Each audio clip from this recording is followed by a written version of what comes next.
Greetings, lovely people. Thank you so much for joining me. Lovely family, I appreciate each and every one of you for joining me. And those who have been asking, Official Survivor, we don't see your video this day. What is happening? Are you okay? Yes.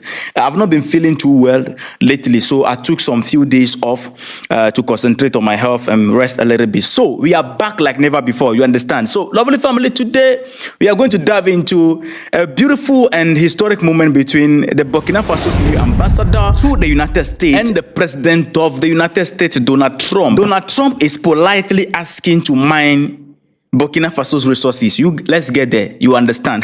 Now, this is what happened. And if you're not part of the family, lovely people, you need to subscribe to be part of the family and do us a favor by hitting the like button. All right. Thank you so much. This is what happened. On July 24th, 2025, General Kasumi Koulibaly, that's the name, okay? He is the new ambassador of Burkina Faso to the United States.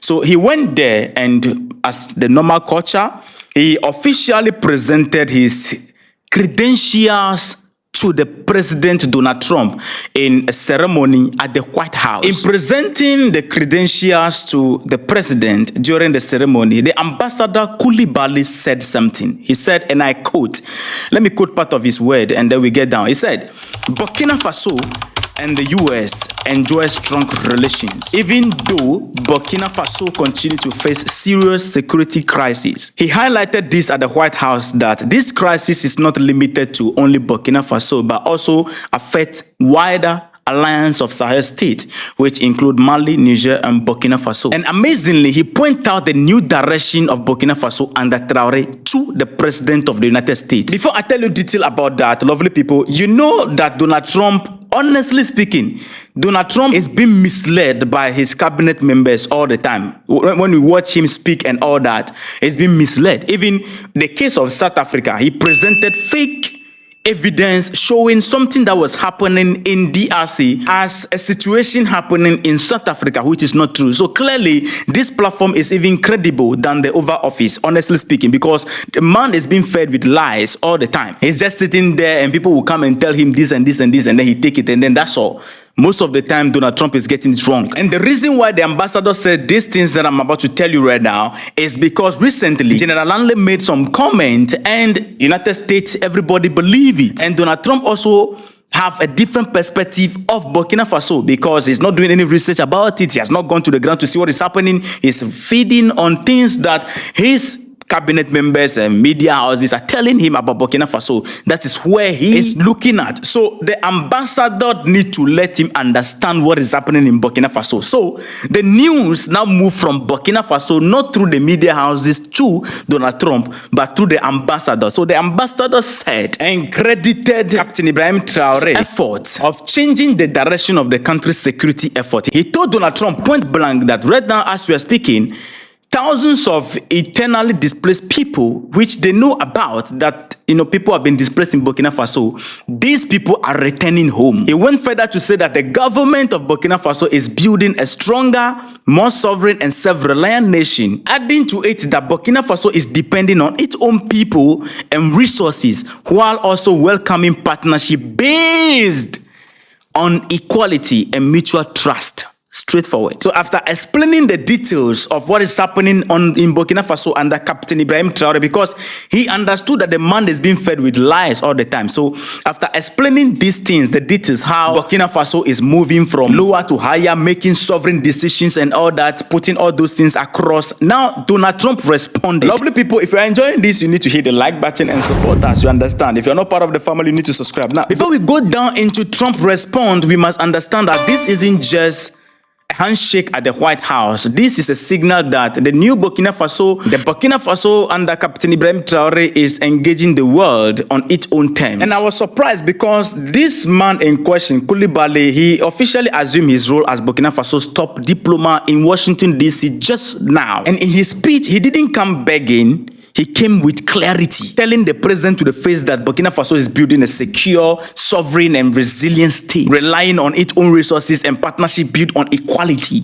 Why would he make that statement? Because he know them. So let it sink in, lovely people. This is what caught the attention of the world. He didn't ask for troops. He didn't ask for permission. He stated a vision. And the amazing aspect of the conversation, which I love so much, is that he went further, clarifying that the territories of Burkina Faso are being reclaimed. Refugees are returning home. The government is moving from dependency to dignity. He explained this to Donald Trump. The ambassador highlighted these exact changes, that it is a new Burkina Faso, not controlled from Paris, not begging in Washington, but standing tall. Now, Trump's response is what got me a little bit worried and wondering. Trump responded, but first of all, praising this beautiful movement of Burkina Faso, and at the same time share interest in collaborating with Burkina Faso in mining, trade, and energy and telecommunication.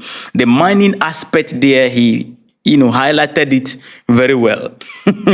Trump loves critical minerals. One of the presidents that love critical minerals is Donald Trump. So let's ask the Pan-African questions. As Trump, the president of the United States, is now, expressing interest in partnership with Burkina Faso, is this a genuine partnership or a polite way of saying we still want access to your resources? It's just a question, because after all, the US has long used economic diplomats or economic diplomacy to control raw minerals, like what they are doing in DRC right now, to secure military footholds and sway government with aid that come with conditions. So now that Burkina Faso is turning to Russia, Turkey, and building its own bank with Niger and Mali, is this engagement by Donald Trump a re-engagement strategy by the US? We need to ask this question. From an African perspective, how should we say this, lovely people? This is a Pan-African historic movement, honestly speaking. Why? Let me explain to you. Because this is historic, and this is one in a history, because often or too often African diplomats go to Washington capitals as messengers of dependency, but Coulibaly went as a messenger of resilience. And this raises question for the rest of the continent, lovely people. Why aren't other African ambassadors speaking with this kind of boldness? Why do some still promote Western models? And the aspect that I love so much, he went there and he was not in suits. He was not in suits.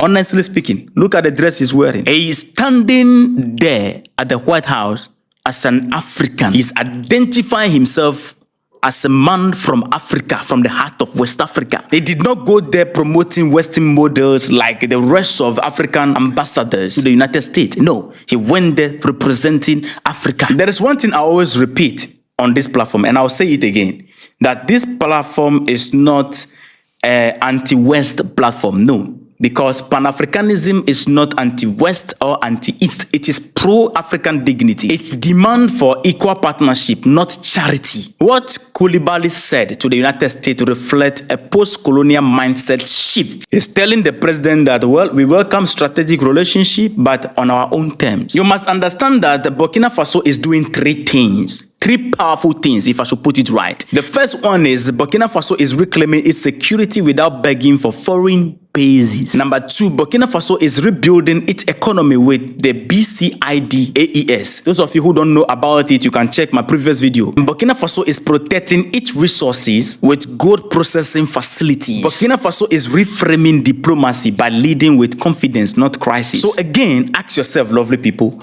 why is Burkina Faso one of the poorest, which is said as one of the poorest country on paper, now leading in dignity?